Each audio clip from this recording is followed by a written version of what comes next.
Hello friends, welcome back my YouTube channel. आज आप लोग कैसे हैं? आशा करती हूँ कि आप सब लोग अच्छे होंगे। जय माता दी फ्रेंड्स। तो please follow and like and comment कीजिएगा, क्योंकि आप लोग मुझे सपोर्ट कीजिएगा। और मैं आज आपको माता रानी की एक सच्ची कहानी सुनाने जा रही हूँ। तो आप लोग सुनिएगा और बताइएगा कि आप लोगों को ये स्टोरी कैसी लगी। माता रानी की महिमा जो कि सारा जगत जानता है कि माता रानी की महिमा कैसी है। अगर आप सच्चे दिल से भक्ति करते हो माता रानी की, तो माता रानी परीक्षा ज़रूर लेती हैं, पर हाँ, वो आपका साथ ज़रूर देती हैं। परीक्षा लेती हैं, और जब परीक्षा लेती हैं तब इंसान को ये लगता है कि शायद अब कुछ नहीं होगा, पर जब वो थक जाता है तब माता रानी उसका साथ देती हैं और ज़रूर देती हैं। तो आप लोग मेरी ये कहानी सुनिएगा और हमें बताइएगा कि आप लोगों को मेरी ये स्टोरी कैसी लगी। कमेंट में ज़रूर बताइएगा। तो चलिए फ्रेंड्स, मैं आपको स्टोरी सुनाती हूँ। एक समय की बात है, हिमालय की पहाड़ियों के पास एक छोटे से गांव में आरो नाम का एक गरीब लड़का रहता था। उसकी माँ बहुत बीमार थी और घर में खाने तक के पैसे नहीं थे। गांव वाले कहते थे कि जो सच्चे मन से माता रानी को पुकारता है, माता रानी उसका हमेशा साथ देती हैं। तभी आरो ने सोचा कि मैं माता जी की पूजा करूँगा, लेकिन उसके पास कुछ भी नहीं था। तो वो माता जी की पूजा करने लगा और ये सुना था उसने कि कभी किसी की झोली खाली नहीं जाती है। माता जी की पूजा करने लगा।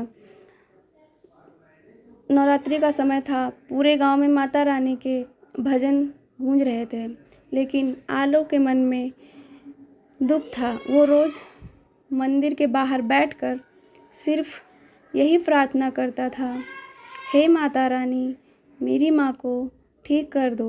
मेरे पास आपको चढ़ाने के लिए कुछ भी नहीं है, बस मेरा विश्वास है और कुछ भी नहीं। एक रात बहुत तेज़ बारिश होने लगी। मंदिर का दरवाज़ा बंद हो चुका था, मंदिर भी बंद हो चुकी थी। तभी आरव ने देखा बाहर एक बूढ़ी महिला बारिश में भीग रही थी और वो ठंड से काँप रही थी। तभी आरव ने तुरंत अपना पुराना सा शॉल उस महिला को दे दिया और उन्हें अपने घर ले आया। घर में जो थोड़ा सा खाना था, वही खाना उसने उन्हें खिला दिया। सुबह जब आरव उठा तो वो बूढ़ी महिला कहीं दिखाई नहीं दी, लेकिन घर में एक चमकती हुई चुनरी रखी थी। उसी समय उसकी माँ की तबीयत अचानक ठीक होने लगी। धीरे धीरे उसके घर की सारी परेशानियाँ दूर हो गई और उसकी माँ भी ठीक हो गई और उसकी गरीबी भी दूर हो गई। उस रात आरव को सपने में माता रानी ने दर्शन दिया और कहा, बेटा, सच्ची पूजा फूलों और पैसों से नहीं की जाती है, दया और विश्वास से होती है। तूने मेरी सेवा की है और मैं तुमसे बहुत प्रसन्न हूँ। उसी दिन से पूरे गांव में ये बात फैल गई कि माता रानी अपने भक्तों की परीक्षा ज़रूर लेती हैं, लेकिन सच्चे दिल वालों का साथ कभी नहीं छोड़ती हैं।